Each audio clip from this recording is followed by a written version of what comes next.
Good. Great. Well, it is 6:04 p.m. and I call this joint meeting of the Equity Board and Environmental Board to order.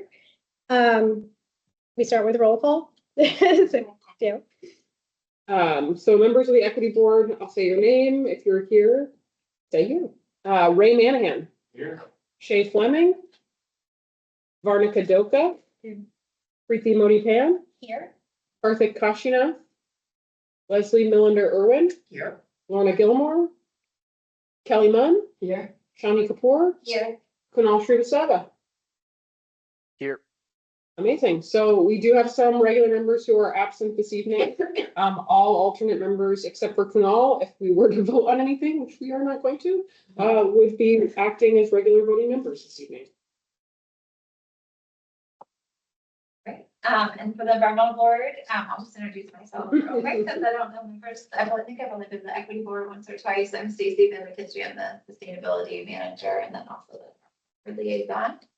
So I'll do roll call for the environmental board. Kieran Khan. Here. Jamie Finch has an excused absence. Don McWilliams. Here. Nina June has an excused absence.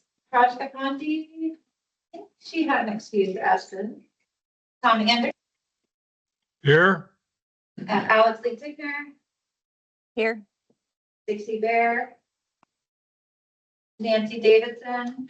Here. Keith Gonzalez. Here. And Newcomb had an excused absence, and John Smith had an excused absence. So, again, we're not voting on anything, but you would be sitting in this.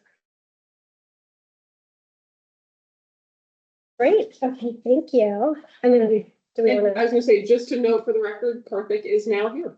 Thank you. Sorry to be late. No worries.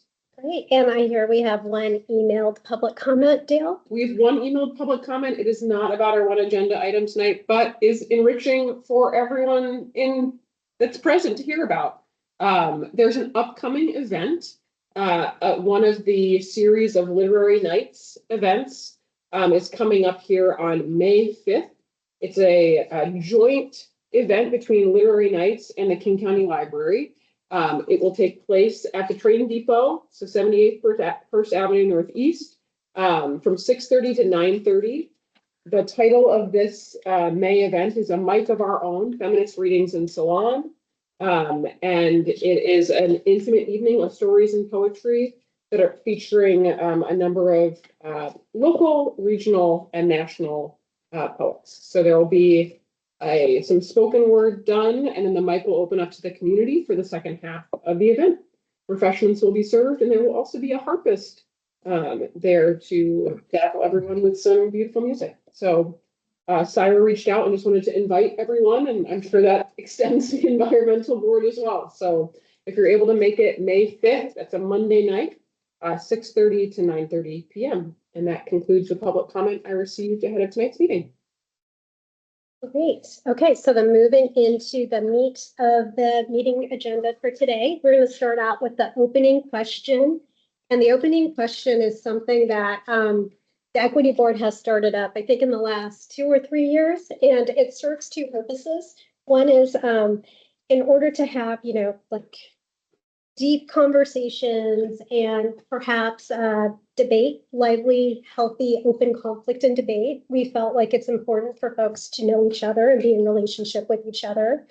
And also for each individual meeting, we think it's really important to get everyone's voice into the room in an easy way. So once everyone's voice is in the room, it's much easier to contribute and share opinions. So that's kind of the purpose of our opening question. It's, in other words, an icebreaker. And for today's icebreaker, I was teasing my son, who's in the room, that I was going to ask, what do you love most about your mother? But dialed it back.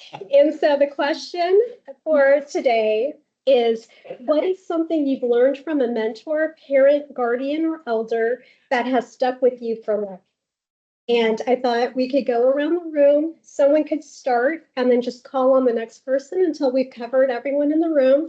And maybe start with your name, preferred pronouns, if you're comfortable sharing, and which board you're part of. And then popcorn it over to someone else. Could you restate the question one more time? Yes. What is something you've learned from a mentor, parent, guardian, or elder that has stuck with you? Mm. And I was just gonna call on Kieran since he's had a head start about the answer. Yeah, so something that I learned from my mother. I'm Kieran Pan, he, him. Something I learned from my mother is that it's important to consider many perspectives when kind of thinking about anything in life. It kind of very differs from my father, who has learned quite a bit from my mother as well in this regard, where it's important to understand everything, all perspectives before kind of taking action. Jake, take this. Leslie? Oh, can you skip me? I'm still thinking. Okay, my mentor was my teacher, and then she became my boss later on in early years of my work life. And coming from the studies of gender and feminism and all, she always talked about the importance of balance. And so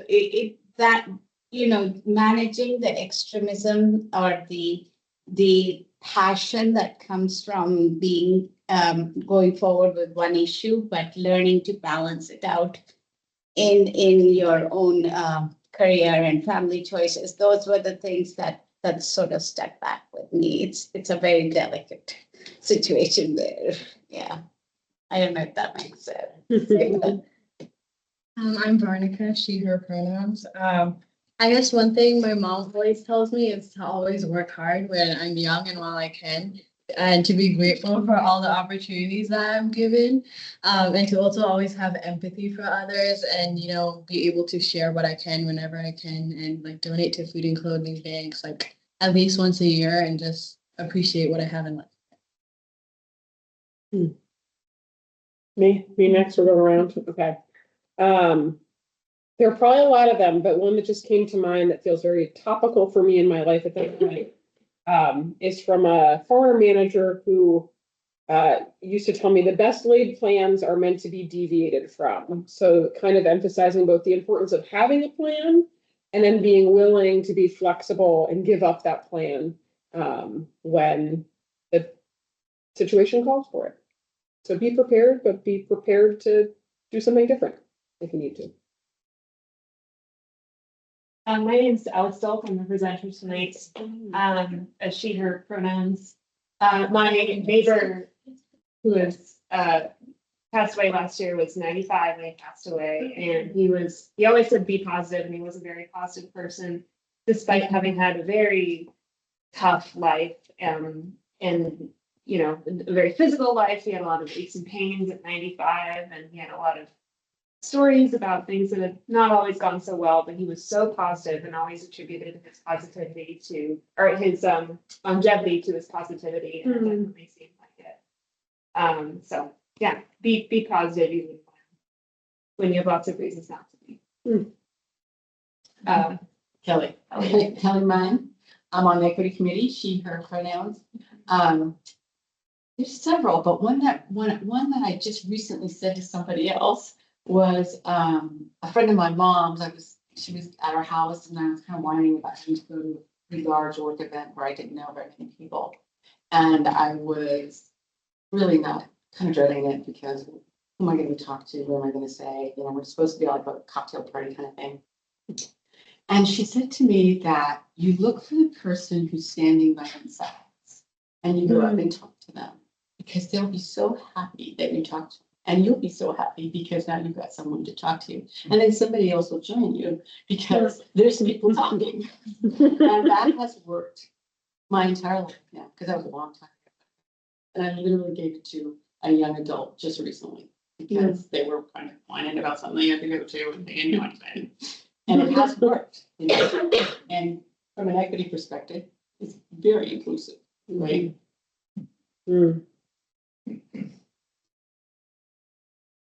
My name is Lorna Gilmore, she, her pronouns. I'm also on the equity board.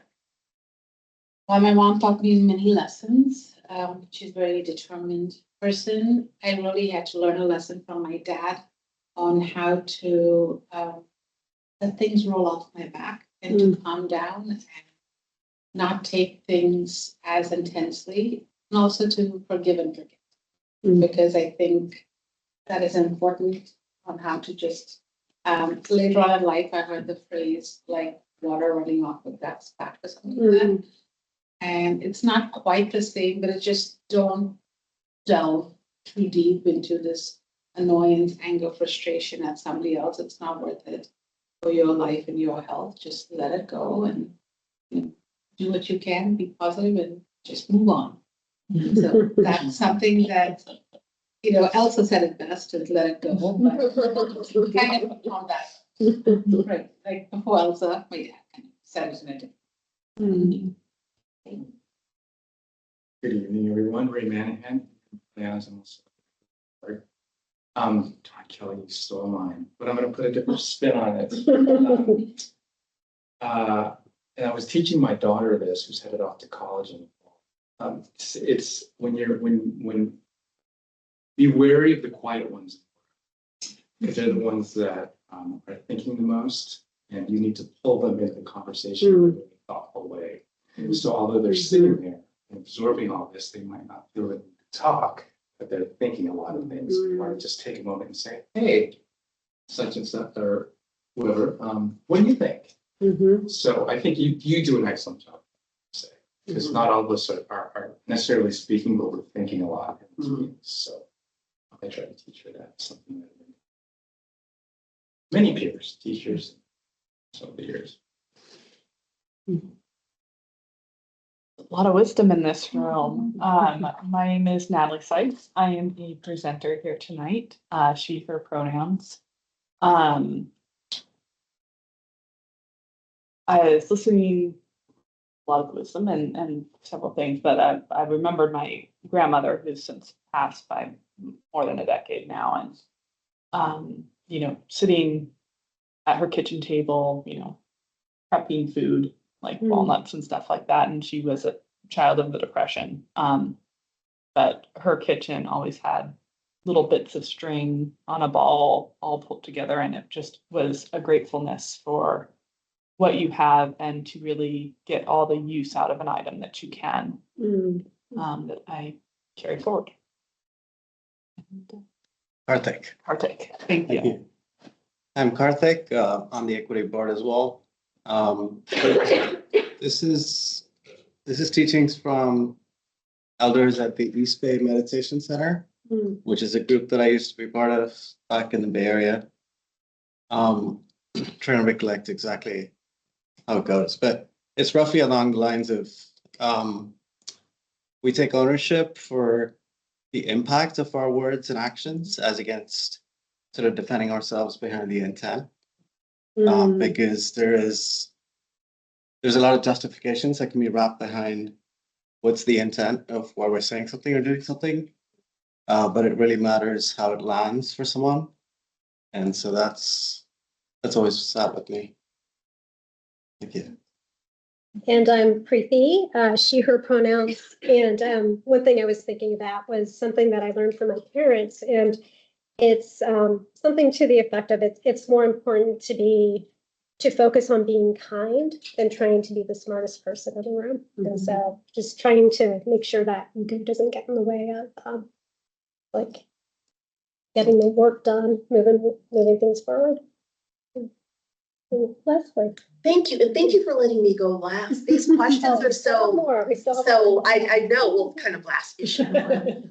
These questions are so insightful that I really got to grab this memory and kind of honor the question because it's a good one. So you made me think of my one of my college professors. Her name is Sandy Schulman. She's my marketing professor, and she would always say to us, "Don't be afraid to act. Don't be afraid to make a decision. Don't be paralyzed by too much information or inactive because you don't have enough. Don't be afraid. Make a decision. Act." And so I always I talk to the folks that report to me, and I said, "What do you think you know? Think about that, and I want you to act. I'm going to support you either way, but I want you to act. Be decisive." So yeah. Okay. Thank you. Gosh, a lot of different things to do. I think maybe less something someone said to me and more modeling behavior. Just as my grandmother and mother, like independent and, we would now call it self-care, but maybe they looked at it as a bit of selfishness, taking the time to do things on your own for yourself instead of allowing to always be giving, but just take that time for yourself, to make sure that you can recover with and prepare for healthier community or your family. Before we go to the computer. Oh. You thought you were gonna get away with this, but Alan is a staff member. Alan Quinn, I'm senior planner here for Issaquah Public Works. So I'm here with helping out with King County and working with them on a lot of their different programs and things that we do in the city. EM pronoun. And I guess my thing that I would say would be humility and not to be boastful. I got that from my father. He's an extremely smart man, you know, MIT grad, he worked for Boeing as an engineer, and I remember going with meetings with him, and he was literally the smartest guy in the room, but you would never know that. He's just so humble and very modest, and which is amazing. You know, I just always I just take that as such an important quality in a person. So I try to do that, but I'm not always successful at that. The quiet one, you gotta pull in. Thank you. And then maybe up on the screen, should we start with Tom? Can you hear me? We can. Oh, excellent.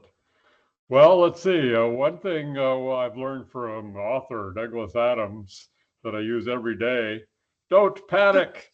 Handy. And then from my mother, she was a very optimistic person. That's a theme many of you have been reflecting on. But her little catchphrase was "keep looking up." And I actually happen to be wearing a sweatshirt, but it's at the bottom here, but it has that phrase on it that my kids gave to me at one point. But anyway, keep looking up. That was her words of advice in many, many situations. So that's what I've got. Thank you. And Kunal? Yeah, so when I first started playing soccer, my very first coach, I was a very physical player, so I'd always be getting all the fouls for the other team.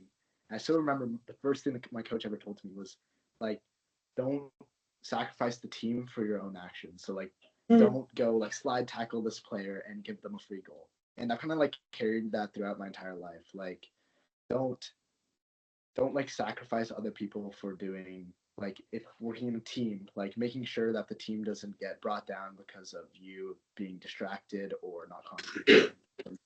That's just something I carried with me. Okay. And Don? Yeah, hi. Thank you. So mine are pretty basic, but they are very early in life. My dad pulled me aside and gave me 2 life lessons, and he said, "Don't lie, because then you don't have to remember the lie." And then always listen first, because it might affect your decision on what you're going to speak next. Thank you. And how about Alex? Thank you. My name is Alex. I use she, her pronouns. I'm on the environmental board. When I was in college, I had an internship advisor that gave me a lot of assistance post-college getting letters of recommendation and things in. And I sent her an email one day just thanking her so much for helping me get a new job and get to where I felt like I was today. And her email response back to me has stuck with me for a long time, because it was, you need to think about the things that you've done to get to where you are. Yes, I contributed, but you did the work. And so I just got to share that with my mentor last year from Gibson Eck High School, or not my mentor, my intern with Gibson Eck High School, when she was giving a presentation. I was profusely thanking everyone for all of their assistance. And I said, it's great that you recognize and are grateful for the help that you've gotten, but make sure you recognize the work that you have put in to get where you are today. And then my other one was just, as my toddler is running around my house in the background right now, the best advice we got or like new parents was that you're raising a family, not a house. So just don't stress the chaos as much as you can.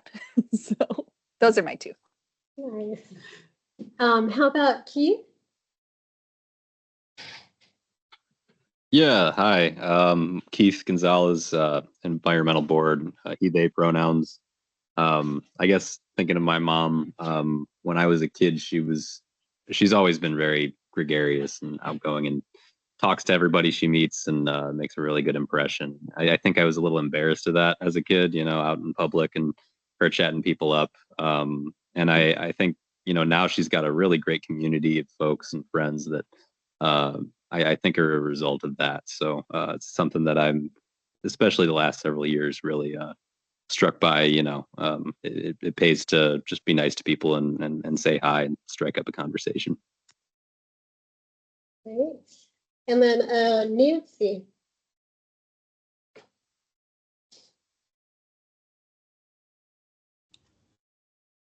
Sorry, I'm here. I just have to get my camera on. Nancy Davidson, Environmental Board. And I guess the one thing I picked up from my mother is think before you speak.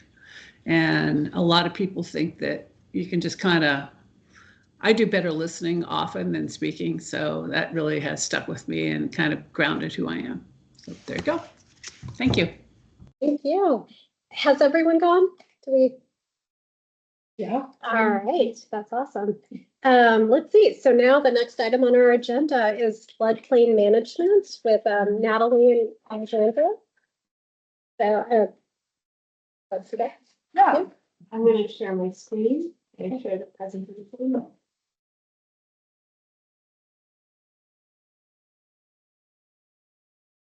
Reorient again how to do this through the Teams. While she's doing that, I'll mention my name again, Natalie. I'm here. We are here to talk to you today about floodplain management, and I just really want to thank you all for coming here and volunteer boards and donating your time, and really excited to share with you about the project. Yeah, and I turned on my camera here so I can look around a little bit more easily. Again, my name's Alex Stolk. I work at King County and the River Floodplain Valley. I'm a project program manager and I'm the lead planner on the Issaquah capital investment strategy. Yeah. Awesome. And I'm the PM, project manager, sorry. Also with King County. I probably should have led with that.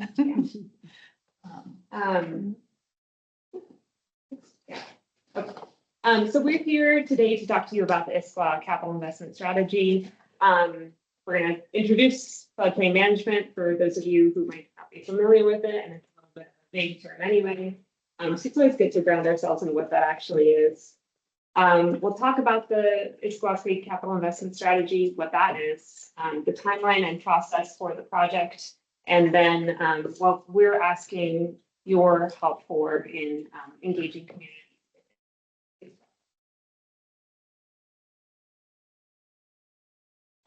So floodplain management isn't always the most obvious term, so we're going to talk about what it is a little bit. It encompasses a lot of things. For us, that means, first of all, identifying hazards, figuring out what flood hazards there might be, what hazards there are associated with rivers, identifying those, monitoring them, and then mapping them and sharing that information with other entities and with the public where it might be useful. We do a lot of we provide flood warning services. So communicating the risks of living in the floodplain to people who are living in it and to agencies who might be doing work related to that. And King County has, for example, a flood warning center where when river is flooding, people can call in and ask for information about river flooding, where it's happening. We provide flood alerts. We do flood patrols, like physically walking along rivers where there's flooding to provide information to the flood warning. Floodplain management is also protecting residences and helping people prepare for flooding. So that might involve providing sandbags, making them available. In some cases, things like home elevations, providing information on how to be prepared for emergencies like floods, that sort of thing.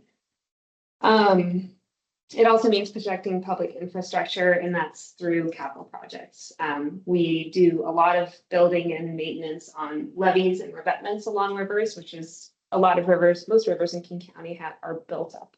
They have these like concrete or rock revetments and levees throughout, and a lot of them are very old. So we do maintenance on those. We occasionally will move them back to create more room for rivers. We might occasionally create new ones, so not as frequently. And then we work with a lot of other agencies and jurisdictions to reduce flood risk and to restore rivers as well. And that just encompasses a lot of other work, and kind of an endless list of possibilities there.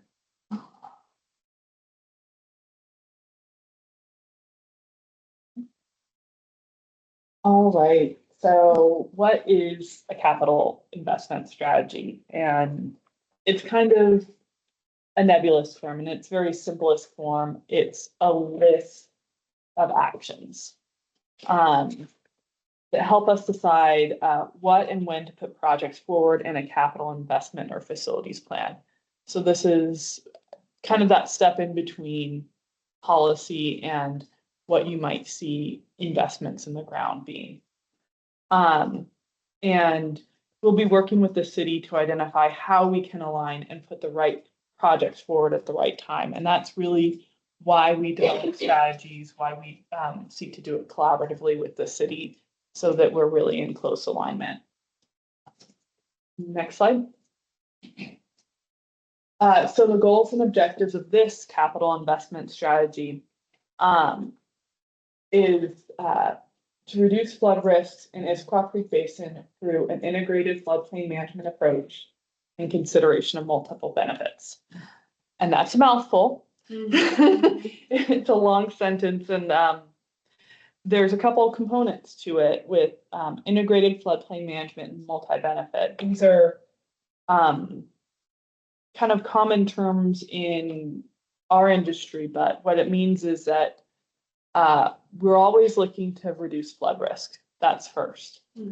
But there are impacts to the environment of flood risk reduction efforts, water quality, equity, environmental justice, and we are looking to, for lack of a better word, be mindful of those impacts and help to enhance benefits where we can. So that's what integrated floodplain management means. It means that we're primarily focused on flood risk, but we also consider a breadth of other opportunities to help us achieve our goals. The three objectives are to provide information and enhance our program. So as Alex mentioned, we currently provide flood warning throughout the county, including the city of Issaquah. We coordinate very closely with the city on that. We do flood patrol routes in the Issaquah Basin to check on roadways and where there might be erosion. So looking at how we can enhance that and make sure that we are providing the best services we can. And also to provide information. A lot of the work that we do is focused on major rivers. And so Issaquah Basin, since it's a smaller creek, as opposed to like the Cedar River or the White River or the Green River, we haven't historically been as active in this basin. And so that's another key important goal of this strategy. As I mentioned, the capital investment strategy is at its core a list of potential programs and projects that we think will provide the best benefit. And the last important objective is to use hazard mapping to identify opportunities for partnership. There's lots of studies ongoing right now, two of which seek to map the flood inundation risk and set new firm flood insurance rate maps. And those help protect people and make people aware of risk, but also allow the purchase of flood insurance to help protect from impacts. The other study that's ongoing right now that the county is leading is the channel migration zone study. And again, more big words, but what that study looks at is the way the creek moves over time, whether it's eroding against a bank, or it also looks at the possibility of sudden channel movement. And that is where the creek would go in a new direction from where it has historically been flowing. So those are two important hazard mapping efforts that really help inform where we think hazards are currently and where we think they're likely to occur in the future. Next slide. So this is a very big generalized overview of where we're at. We hope to have engagement throughout the project. It started in 2024. As Alan mentioned, we've been working with the city for a while, coordinating projects and flood risk reduction activities. And we sent a letter out to residents in the floodplain, oh gosh, a month ago, 3 weeks ago, Yeah, or so. You might have received it if you live in the floodplain. Yeah. And so this first part, 2024 to 2026, and so we've done some data gathering, but we're still right at the beginning stages of that. And we'll be doing that for this year and a bit of next year too. What we're looking at are the condition of our river facilities. There are 41 revetments and levees in the Issaquah Basin in total. A revetment is a rock embankment that is used to help keep the river channel where it currently is located. A revetment doesn't provide inundation protection, and that is when the floodwaters rise, it will overtop the revetment. The main channel will stay where it is, but the area on the floodplain will get flooded. The majority of facilities within this, all the cities within the municipal boundary of Issaquah that we manage are revetments. And then there are some facilities further upstream, most of which are also revetments, and just a few are identified as levees. Levees, on the other hand, have both a rock facing, but are also elevated to keep the inundation water in the river channel. So we'll be looking at the condition of our facilities, as Alex mentioned. It's been a while, it's been a minute. You know, the condition changes. We'll also be looking at different embankment areas that the city is concerned about and other partners might be concerned about. We are going to use those studies to help understand the location of flood hazards. As I mentioned, inundation, which is, you know, being underwater. And then erosion is the movement of the channel. Vulsion, it completely moving. And then there are other hazards, like there's a term deep fast flow. And that is where we look at the combination of how fast the water is moving with how deep it is. And that really presents a threat to life safety. If you've ever been wading in a creek, you'll know that water can be pretty forceful. And sometimes it just takes a foot or so of water for somebody to be swept away.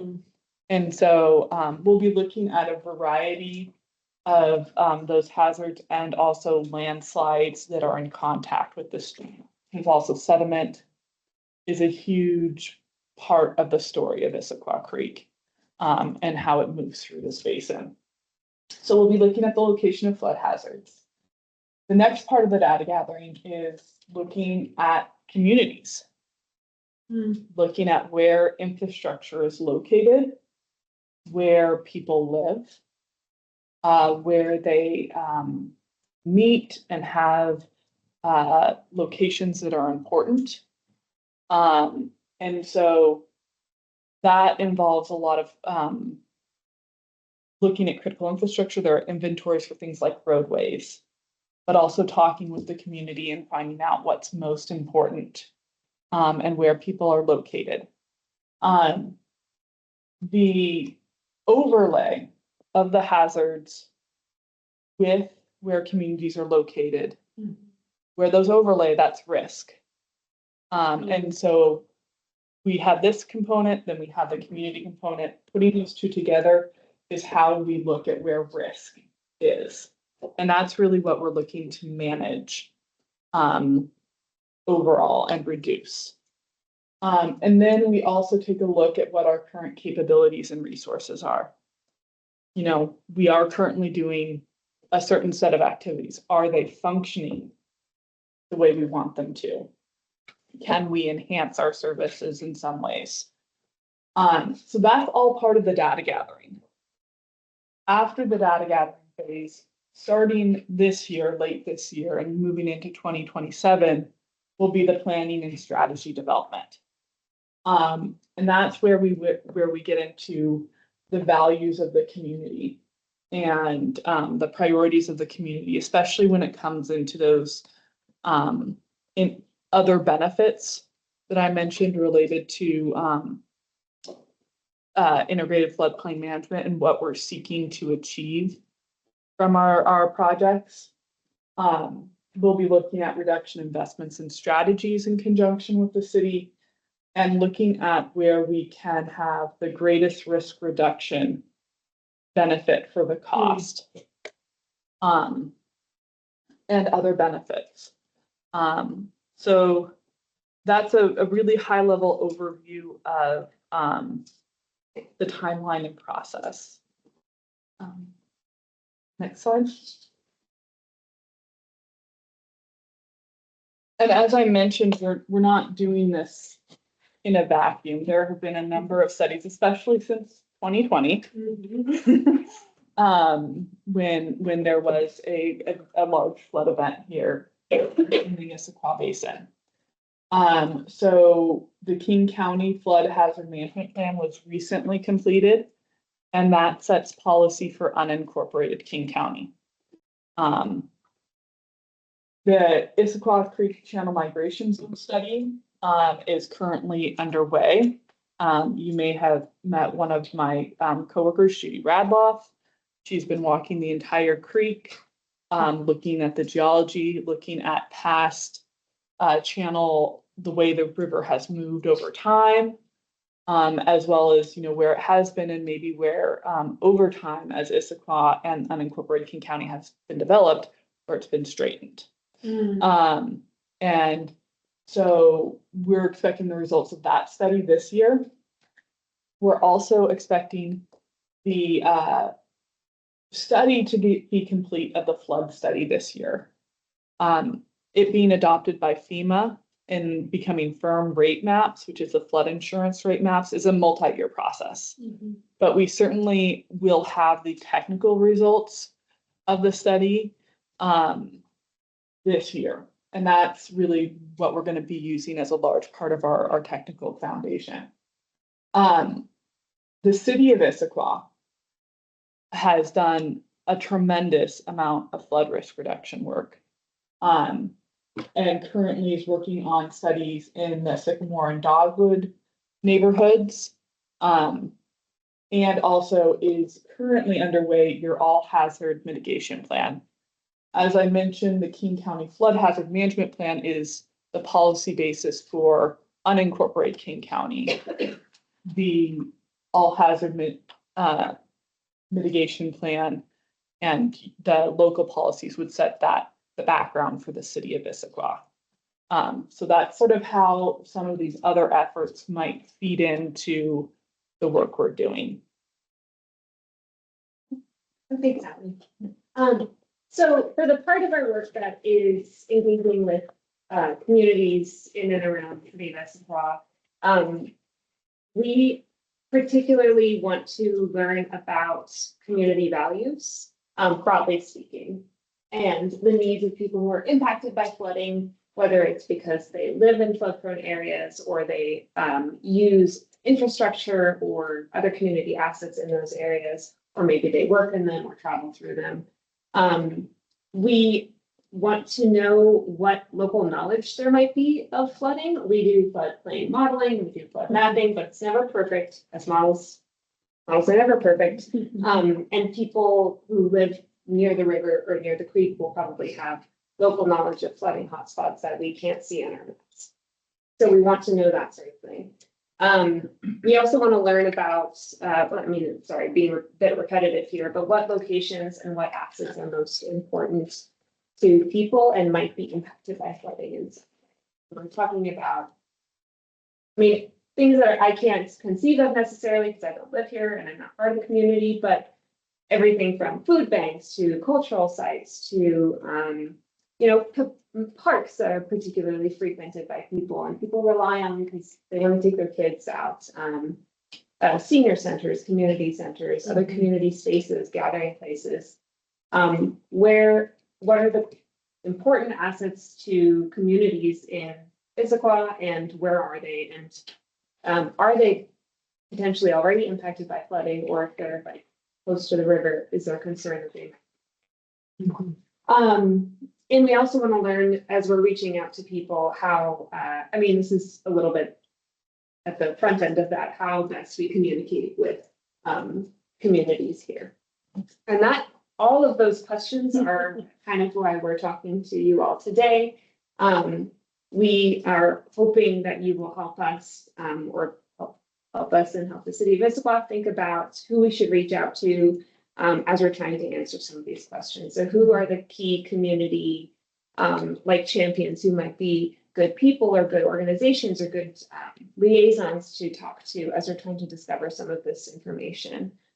And we are also particularly interested in talking to communities that are most vulnerable to impacts from flooding. And we're thinking about traditionally underserved communities, communities of color that are at risk of flooding and erosion, seniors, immigrants, low-income communities, renters and tenant associations, and then minority-owned businesses, for example. So we're hoping that, you can connect us with contacts and liaisons and who should we be talking to discover this. Okay, closing slides here. To learn more about the project, we have links here. I think that everyone has a copy of I'm not sure, was the presentation emailed out through for people who are online? It was. Yes. So everyone has links here and I'm happy to put them in the chat too, so they're a little bit easier, but we have a project webpage. You can sign up for flood alerts. They come to your phone and they come to your email. So if Issaquah Creek reaches, there are different stages of flooding. If it starts flooding, you get a nice little alert to your phone, which is handy. And flood season is through April. So we could have more flooding. You can also sign up to receive email updates about this project and any others in Issaquah Creek through this email list here. And then if anybody ever needs language and accessibility services or needs any of our materials in other languages or translation or interpretation for in-person things, we can do that. So you can reach out to me there and I can set that up. So thank you so much for listening to us. Sort of hoping that we can open up the conversation here and hear any questions that you might have about what we presented and any ideas you might have. And it's also fine if you just have questions for now and we communicate through our liaisons later on or in person or directly. We're open to it all.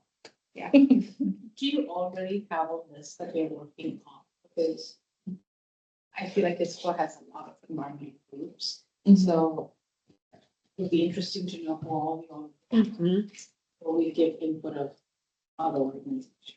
That's a good point. I think that our consultants will be developing a list. We do also already have kind of a working list of some organizations that we have in mind. Yeah, we do have, I know Mountain to Sound Greenway, Trout Unlimited. We have received, and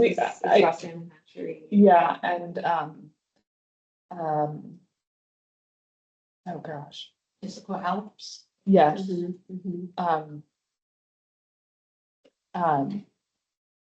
and other community groups as well.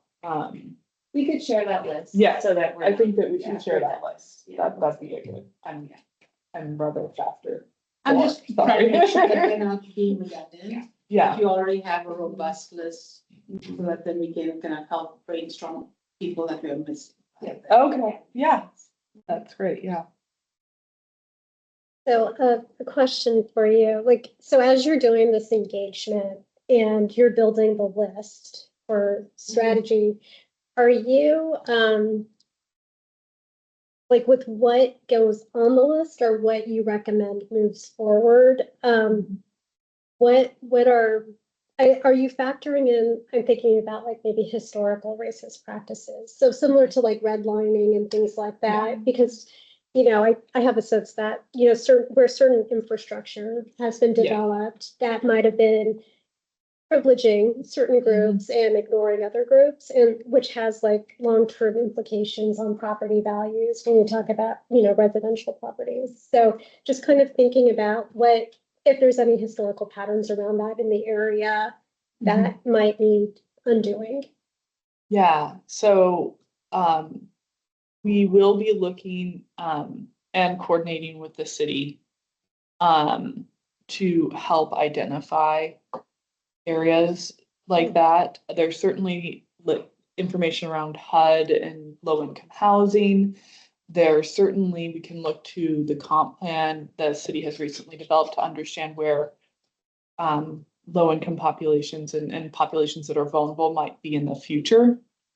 But again, this is information that we definitely want to seek local knowledge on. A lot of times with redlining and those type of things,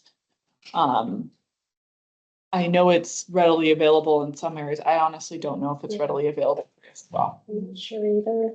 I've tried to look for that data in Issaquah and I've not been able to find it. So searching for it. But I do know that there are some complexes that have been impacted for the past, I've lived here for the past 25 years, and I'm sure you have that issue too. And there are many apartment complexes and houses in the downtown area. And I'm just wondering if you have a list of all those homes, because if you ask many of the people, long-term residences, they'll talk about which houses had fish or which apartments had fish going through it because of different floods at different times. And, so I think collecting data of which houses have been impacted, which businesses have been impacted. Because again, in the Durham Village area, there were lots of impacts and businesses that had to be closed. There's a apartment over here, the brown one, that basically the river goes around both sides. I remember it being on the news with fish in it. The little one, I lived in apartments further up, and so every time there'd be rain, I'd be walking around the creek, first degree, to see what the impacts on riparian and flood zones were also. But I'm also wondering, I would recommend putting Kiwanis besides the fish hatchery on the list, because the Kiwanians in the city of Issaquah are long-term residents of the city, and they have robust knowledge and about past history and areas that have been impacted for support. I'm wondering if you can also connect with the Grange. They are also all long-term. I think they're celebrating their 70th or 90th anniversary of doing local community work in the area. So I think those two groups have been very active and have historical knowledge of the area. And it sounds like if she's in the area, she should be able to, the person doing the study would be like, I don't know. Dale, can the city run numbers and contacts for families along the Issaquah Creek so that information is available as to who's affected? And do you have a database that can collect something like that? I'm sure that within like community planning and development in terms of ownership, that probably could be done. Yeah, that I would imagine. Yeah, would be information that you would already be able to have access to. We we certainly have the repetitive loss information, and that's when you have repetitive insurance claims. And we certainly, from monitoring, like I know Creekside Apartments, because we monitor, it was probably one of the places you were speaking towards.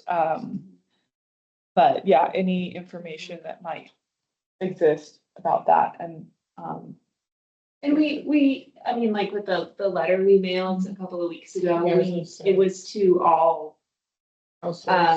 Yeah, well, it was to the taxpayer mailing addresses and households, because that's what the assessor's data is. Yeah. That were within the 100-year floodplain, so like in theory, that gets to a lot of property owners, not necessarily renters.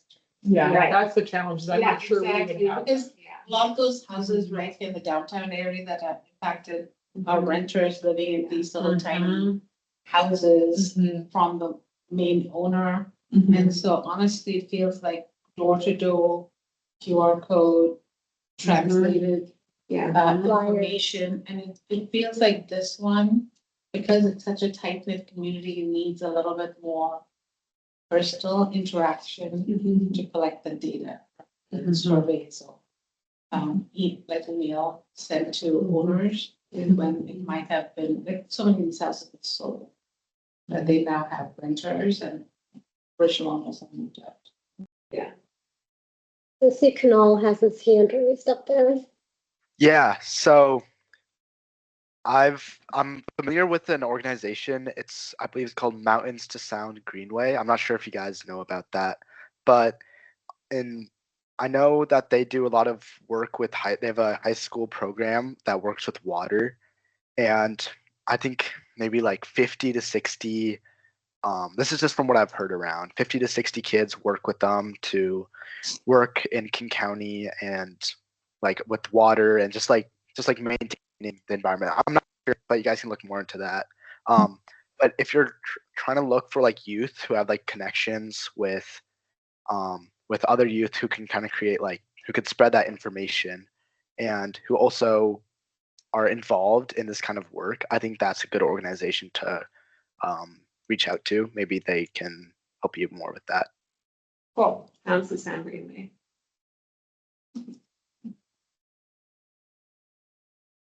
What, can I ask a follow-up question? Yeah, go ahead.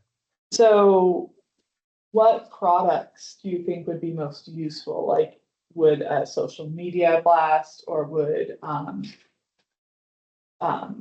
what if we were to create products that could go to that group with the high school program to help spread the word? Is that like a social media app? What product would that look like? Sorry. Yeah, so I think I remember looking at the website once, and I remember that they go in the field a few days of the week, and then they also do some office work.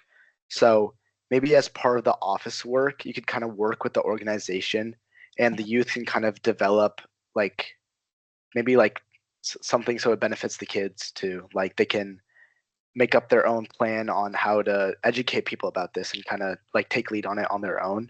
But like as a guide, maybe social media works, maybe like making a website, promoting it, hosting events, educating people about this at Issaquah events.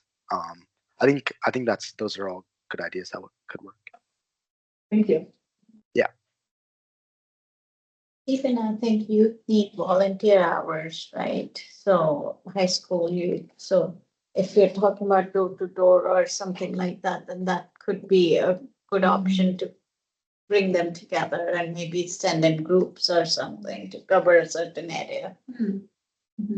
Yeah, I think in terms of youth specifically, like reaching out through like Issaquah or the King County social media pages would be really helpful. And I know a lot of parents of high schoolers or like youth people check school newsletters.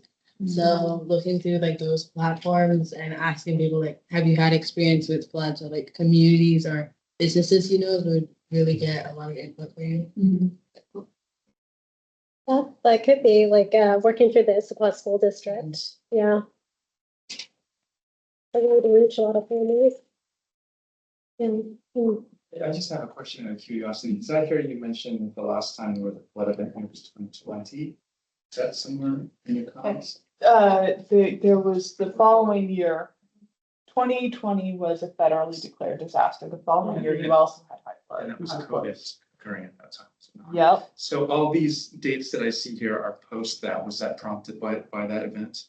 Some of it was and some of it wasn't.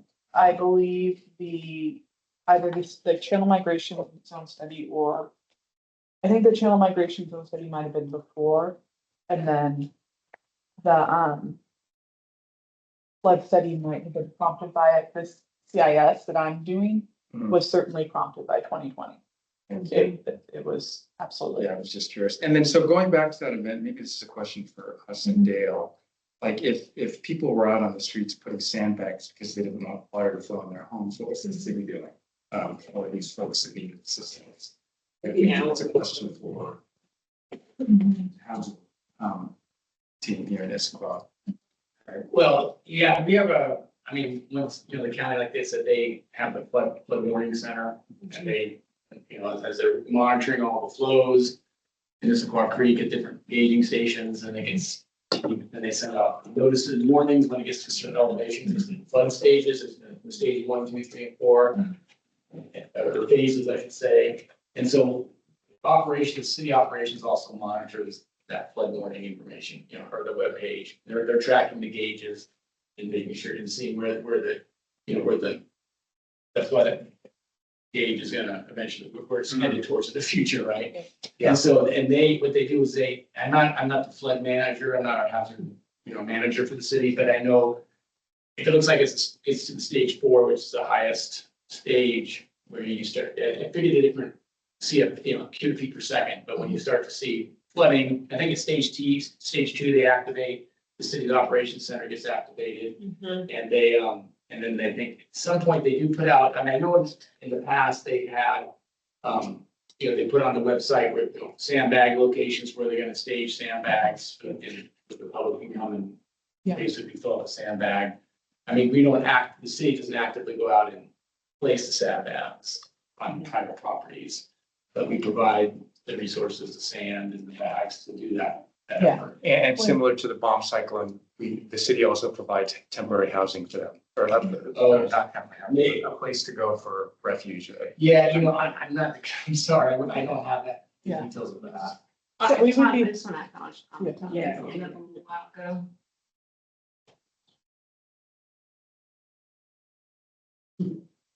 Tom, did you want to share your comment or question? Oh, I'm sorry. It was the attention drawn my way, and I must have dozed off. Sorry. Anyway, so what I was thinking is Issaquah Food and Clothing Bank might have enough organizational memory to correlate back to flood events and people who come in for support, food or clothing because of flood events in the past. Maybe that's a stretch because that would require keeping records back to flood events. But anyway, that's a thought. That's where people go who are in need of some help. So there might be a connection there that would give you some insight into where people are being impacted by flood events. That's all I had on that. And then, so just to build a little bit on your question, with the services. So Jared, I believe, is the name of your emergency manager. He's been here a few times. Yeah. And so that City of Issaquah all hazard mitigation plan kind of lays forth the current city capabilities. Certainly when we have high water and we're on our patrol routes, certainly there are lots of conversations that we have with folks while we do that. One of the things I've thought about, but again, this is where the community conversation comes in, is that, the CERT teams, community emergency response teams, maybe that could be a good partnership opportunity that we don't currently do. And this is again where that talking back and forth about who best serves the community in an emergency. Is it the CERT teams? Is it the food bank? you know, how do we create these networks? Sorry. I live in the flood zone right here. CERTs here, they're all over. The city's clearly calling, if not the community is. Yeah. And then I also wanted to say, thank you very much to the city, but the city has a lot in our floodplain. And they provide sand and bags now. People have already sandbagged this year, but there's still big piles of it, which I think is, you know, this way people can do it who know that they're the ones who are most at risk. And so it's a wonderful service that's provided. You know, you have to do it yourself, but there's, you know, many of us are very used to doing it. So we just get out there and do it. Is that are you familiar with that service, Alan? Well, right, you're right. So I know in the past, I think it was over by the community center where they staged the sand and the bags, and then people would just show up and they, you know, I don't know if they really help them or not, but mostly just to monitor it and make sure that there's plenty of sand available. Okay. And now they have it, like I said, in the lot. Yeah. You know, like that way. Yeah. You say now they're even. Yeah, it's an empty lot that's not developed yet by the city. Oh, okay. And so they just put sand there so that our neighborhood could, you know, bag when they need to. Yeah. And be prepared. But is it unmanned? It's unmanned. Okay. Has a sign, says it's the city's. Yeah. Take it freely. Yeah, it'd be great to know who is taking it. Yeah. Yeah, I don't know if there's any benefit to explain maybe what the floodplain is, or just how we define the floodplain, and that maybe everyone here knows that. I'm gonna. Yeah. About that background, maybe that would be helpful. We talk about the floodplain, what is that boundary, or what is it? How do we? Yeah. So we talk a lot about what you probably heard the term 100-year floodplain. What that means is a flood that has a 1% annual chance of recurring. You could certainly have 200-year floods in successive years. And over time, that chance changes. Some of that is to do with climate change, but some of it is to do with our land use practices and impervious surfaces. And so what we do is we look at the maximum storms that we can expect with that recurrence hitting the tributaries and the main stem. And we look at what that level looks like. And we also, and this was an ad that was actually a suggestion from the city of Issaquah, are looking at those scenarios from climate change as well. I think for the 50-year flood event. So looking at the probability of the storm that would generate a certain flow profile, and then it hitting, you know, simultaneously, because you have the East Fork, the North Fork, both coming in. Neither of those two are actually in my study. Mine is focused on the main stem and Hobart Creek going up. But we are, but East Fork is we're looking at the East Fork. Oh yeah, the city is definitely on the East Fork. That's a map, that's in the maps. It is, yes, no, there's certainly the flood study will map the main stem and 6 tributaries. So including East Fork. But the study area of the flood study is larger than where the capital investment strategy is looking to invest. And just to title back, the floodplain is the area of land that would be inundated with water in such a 100-year flood. Yeah, and that there's some nuances to the modeling. Probably shouldn't have even said that out loud, but this is why we ask for local knowledge, and you know, because no model is perfect. It's our best available science to know without actually having a flood. But we really do also appreciate the local knowledge, especially when it comes to that stormwater creek interaction. And really, the local knowledge is important. When we develop the models, when we run the models, we like to validate the models and check, okay, well, here's what the model's showing at this location. Oh, we got some historical data, we got some photographs. Oh, that's exactly, we got flooding up to here, that house got whatever flooded, and it's a good check to see that the model is. Yes. you think it is? One of the things we did for the flood study is get high water marks from different storm events. So we asked residents along the creek if they had pictures of the 2020 storm or the 1990 storm.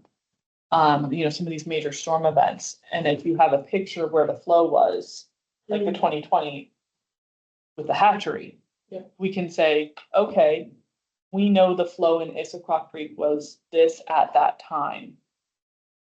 And we could see where that ended up on the landscape. And we use that to calibrate the models. This is way too technical, but what that doesn't account for is how sediment changes over time. And that's a big part of the story too. I'm wondering if you could ask the fish hatchery, because they have a very strong group of volunteers along with the Kiwanis, and the two groups have a very strong historical knowledge. And working with the two of them to organize some kind of information or conversation in the community and pull people in to have that conversation, because it would be a great learning and sharing, building community also. But it would be very inclusive of all the people in kind of the downtown Issaquah area. You have a lot of people, like, as someone who's lived in Issaquah for 25 years, I can talk to a lot of people like, oh, you remember this, you remember that. I mean, I remember February, I think it was 6th, 2020, and like going down to my dentist's office and walking across the bridge going, oh my goodness, what's happening?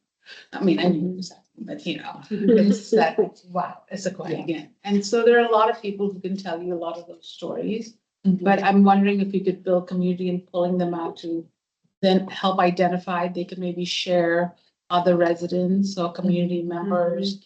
And so really make it a conversation and a gathering. And once you share the information, because a lot of people also, if you're looking for historical knowledge, they might not be using social media and technology as much. So I'm hesitant to say, oh, create a whole bunch of flyers but I think doing more community, because I think the data for Issaquah says that we have a high number of residents who are at a certain age, and we really want to pull those residents in to gather this information.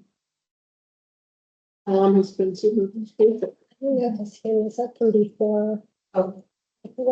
Tom, did you have something else you wanted to add?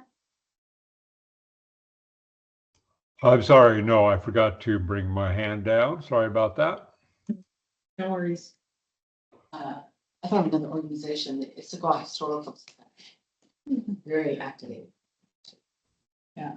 We did, I believe Judy Radloff reached out to them for historic photos. The Issaquah Historic Society? Okay. Jared was mentioned earlier. I think he might be doing some after action reporting from the bomb cyclone. So he might have like front of mind, like current communities, individuals who were probably most impacted by that could maybe be intersecting with the same types of, weather events like this could be. Or at least some lessons learned about who was difficult to get in touch with. I think could be helpful. Learn from, the gaps that we experienced. Yeah. Could all.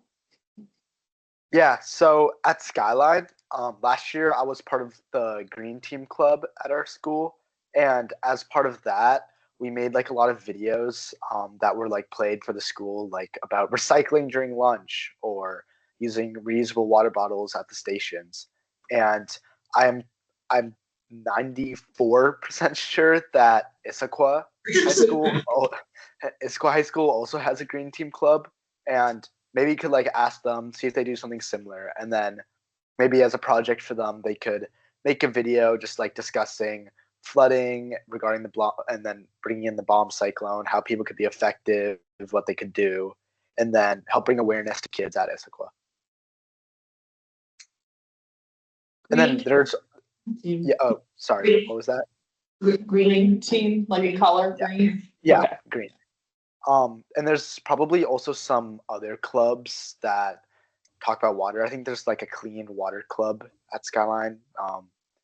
It might be helpful to like look through the club list at Issaquah, see if they have anything like that you could reach out to. Thank you. With the floodplain maps, I don't know if any of our tribal communities locally are, if it's on tribal land or if there may experience some downstream impacts with any of these decisions that are made for capital investments and things like that. So I'm saying it out loud, but I figure you're already thinking about that. We've reached out to the Tulalip and the Snoqualmie. Oh, Muckleshoot. Oh, God. Wow. I'm rubbish after 4. Sorry. The Muckleshoot. Yes, we've reached out to the Muckleshoot and the Snoqualmie tribes and had conversations with them.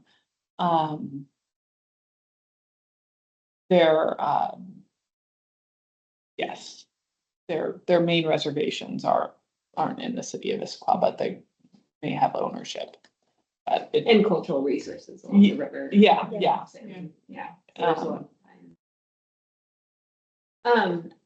I haven't heard too many mentions of any like cultural community organizations. And I don't know if our list has a working list. I'm not sure. We're going to develop one. So. Yeah, we were going to do a cultural resource to look at the state has a database of buildings that have been designated as well as overlays with other potential resource locations. So we were going to gather that information, but if there were cultural resource clubs or things like that. Or like, I meant more like community organizations that are kind of formed around specific cultural groups. Oh, yeah. So the circle is the primary one. In the city of Issaquah. The circle? The circle. And they are really built around putting different cultural groups together and providing them spaces and opportunities to interact and meet with their heritage groups that do celebrations, sharing celebrations. She has it. Right here.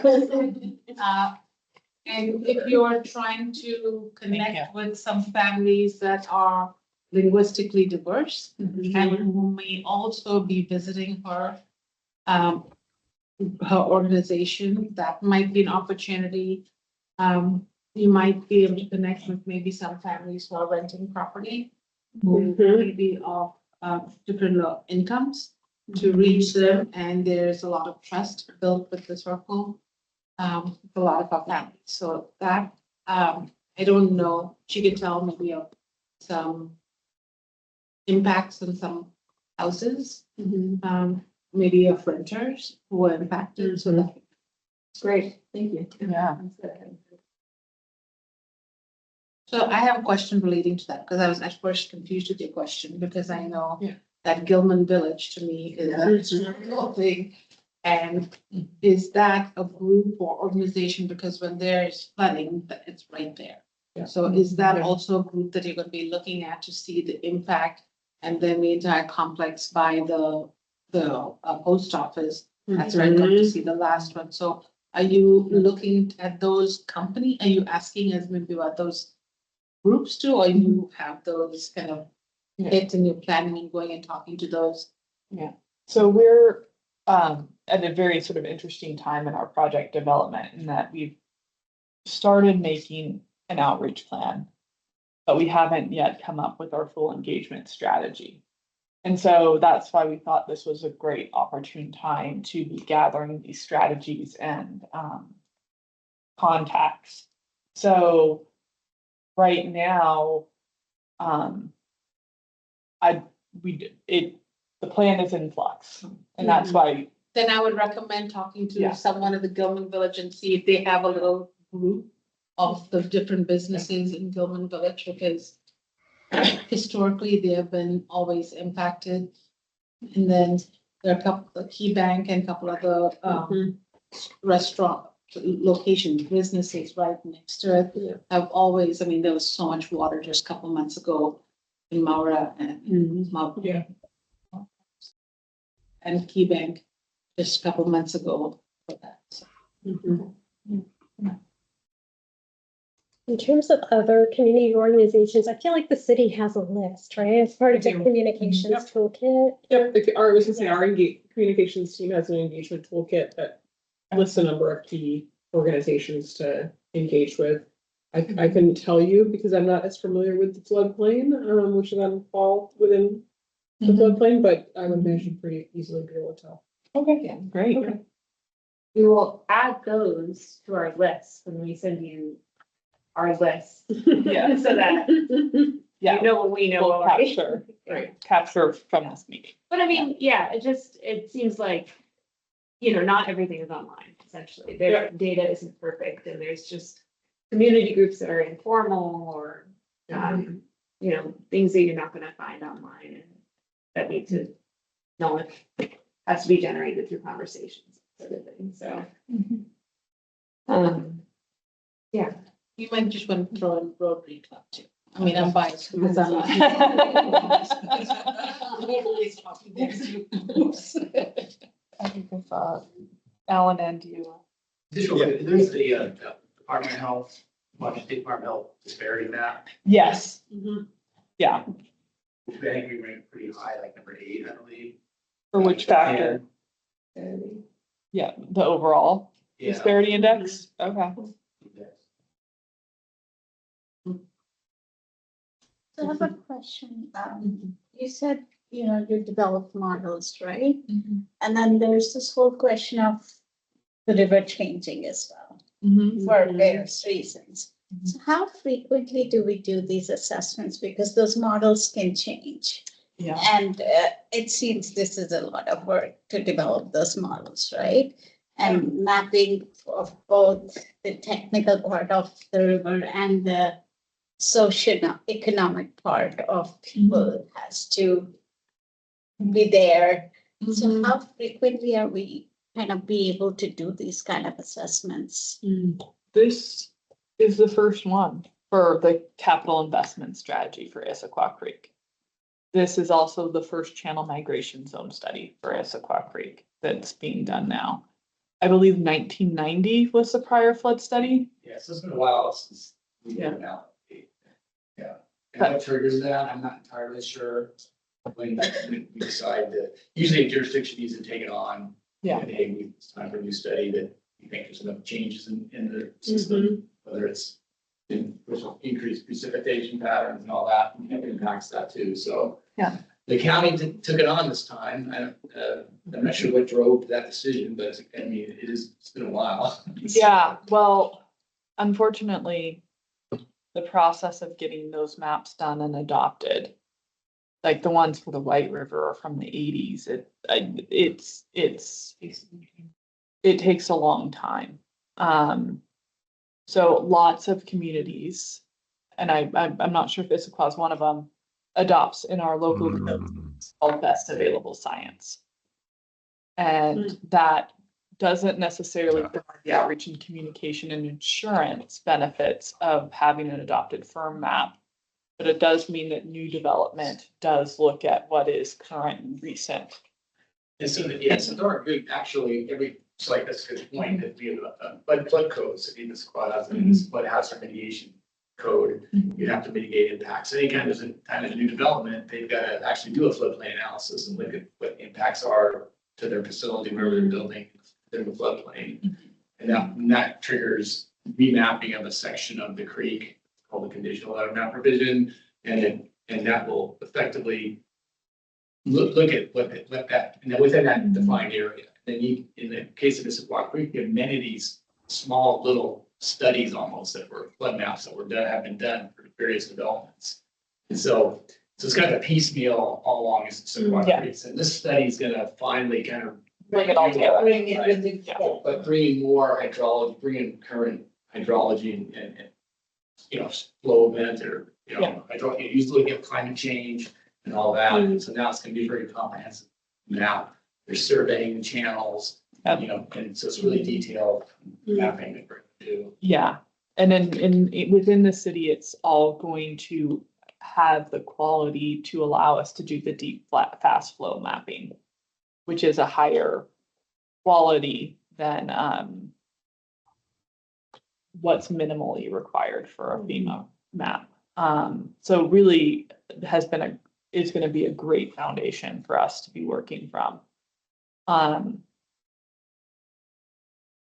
I don't know when the next opportunity, your question about how frequently, not very frequently at No, all. this is a great step, but Yeah. I was just wondering because things are changing so fast these days. And demography is changing, climate is changing, so I was just kind of wondering because of that. But if we have a good map system somewhere, then it's kind of easy to build on from there if we know things change. Yeah, and one of the things I'm reaching out and working with Jared on right now is gathering city data for a HAZUS assessment, which looks at the depth of floodwaters and the potential losses, and so really allows us to get very it gives us another piece of the pie, and it will give us that piece of the pie in a way that we can compare with unincorporated King County, which is very important because our study area is both. But we want to work where there's the most risk. And so our ability to match the types of mapping and assets between King County and Issaquah is very important so that we can compare and say, these will provide the best benefits for people. We're looking at options. Well, I'm thinking about like related to this, if like fish passage and issues like that and kokanee, I think that's a big, priority for the fish salmon hatchery. And so how is that part of your engagement plan or thinking about how to balance those priorities? Yeah, so can I just add on to her question is also, when we come to resource distribution kind of thing, how are we then prioritizing between things like that? And then maybe, just the more vulnerable population, maybe some areas require more input in terms of technical versus, so how are those decisions being made? Yeah. Okay, so we will be looking at vulnerability, and this is a growth area for these types of assessments. So we will absolutely be looking and prioritizing those who are most vulnerable to be experiencing flood impact. And like I said, with multi-benefit, flood is first.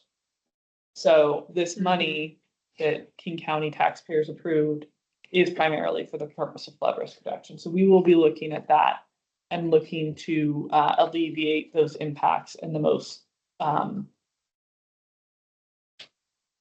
equitable, it's always a wane, it's not infinite. So that's first. Then we will layer in the other multi-benefits. And Issaquah is a very unique situation with the hatchery and where to provide benefits with fish that may not be upstream of the hatchery. And so there's a lot of very nuanced considerations in Issaquah related to fish in particular.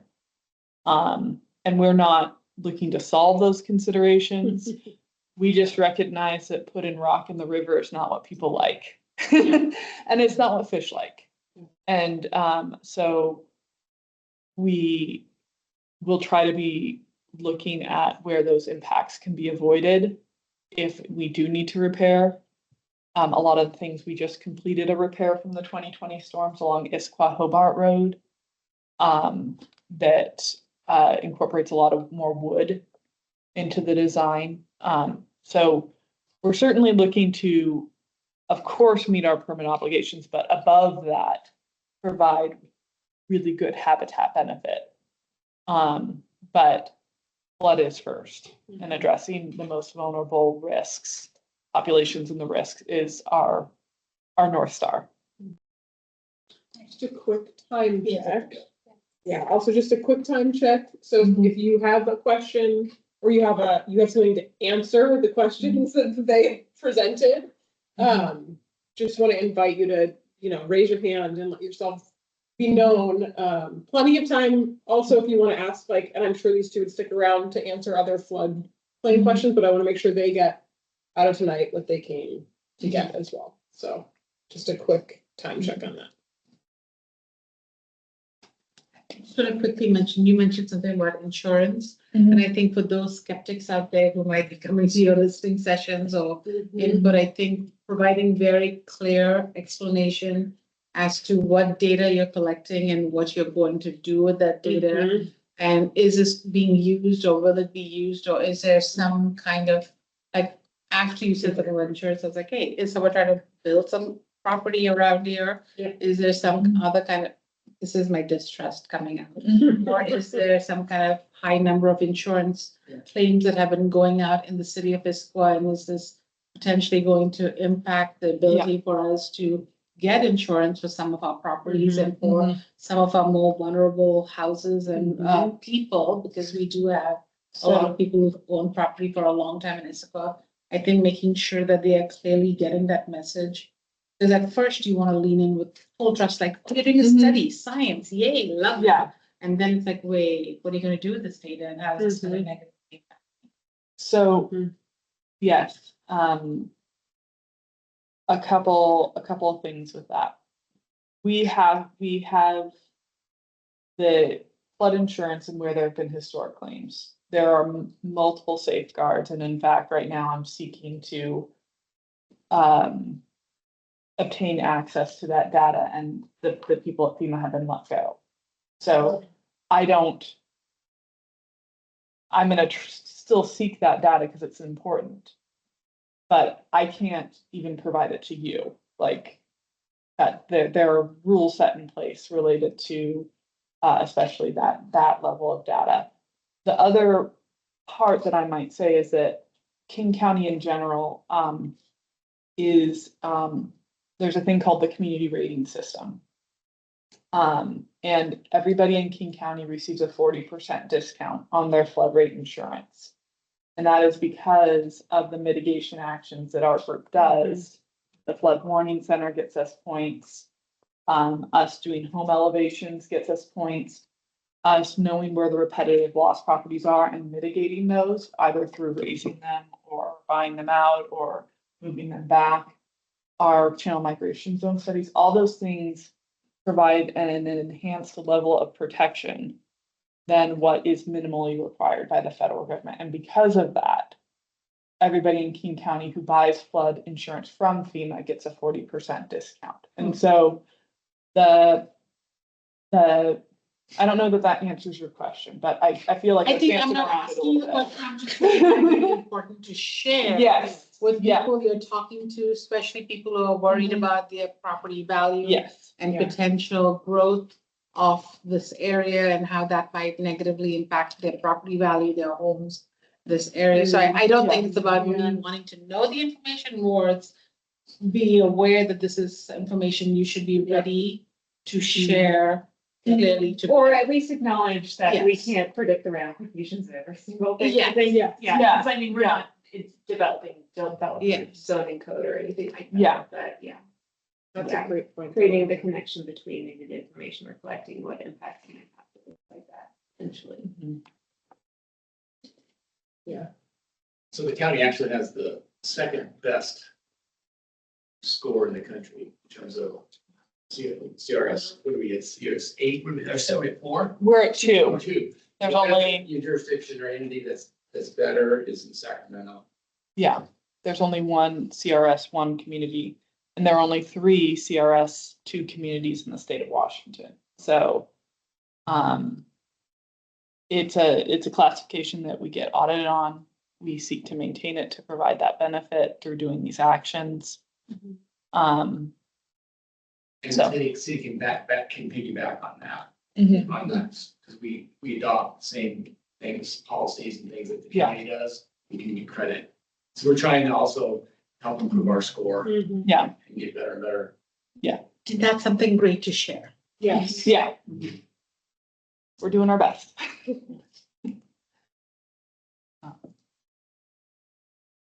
Well, I don't want to wrap it up, but Yeah, so I think any last questions or comments for Alexander or Natalie? Okay, well, thank you very much for presenting and allowing this conversation and discussion. I think if folks have any other follow-ups, I think I'm sure you'd be welcome to, yeah, okay. Great, well, thank you. yeah. I don't want to speak out of turn, but really, you are all volunteers, and the fact that you are all here to help listen and provide your input is so, so meaningful. So thank you all so much for donating your time and your space to listen to us tonight. Thank you. Thank you. All right, yeah. And I guess as we wind down our joint meeting, the last agenda item is the closing thought, which again is an equity board. It's part of our standard meeting agenda, and we just like to wrap up the meeting with like a quick 1 or 2 word kind of checkout question about how are you leaving the meeting with. And I think, yeah, if someone would get us started and popcorn out to someone else. You'd like to start. I'll start. I've learned a lot.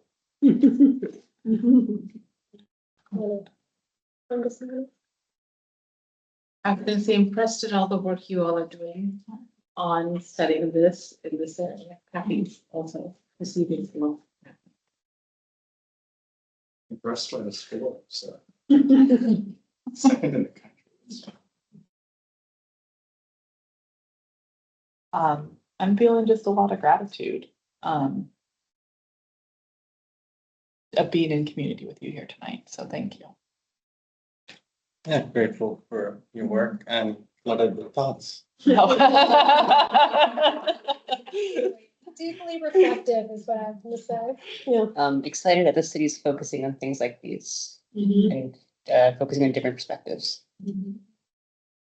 Gosh, I'm feeling very educated and I learned a new word. I wrote it down, revetments. So I look forward to that. Super interesting. I kind of quick Googled it. Very interesting. Thank you.